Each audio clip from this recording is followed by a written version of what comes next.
পটুয়াখালীর কলাপাড়ায় আরপি পরিবহন, মডার্ন পরিবহন ও সিলাইন পরিবহন নামের ৩টি যাত্রীবাহী বাস থেকে ২৫ মণ নিষিদ্ধ জাটকা ইলিশ আটক করেছে ভ্রাম্যমাণ আদালত।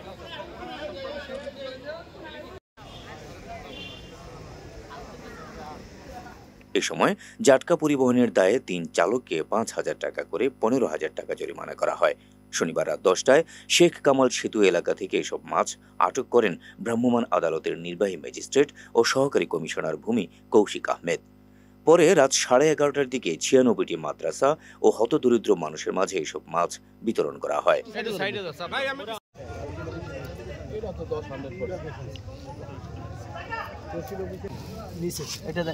নির্বাহী ম্যাজিস্ট্রেট কৌশিক আহমেদ বলেন, গোপন সংবাদের ভিত্তিতে অভিযান চালিয়ে এসব মাছ আটক করা হয়। এ সময় জাটকা বিরোধী অভিযান অব্যাহত থাকবে এবং অসাধু জেলেদের বিরুদ্ধে আইনানুগ ব্যবস্থা গ্রহণ করা হবে বলে জানান তিনি।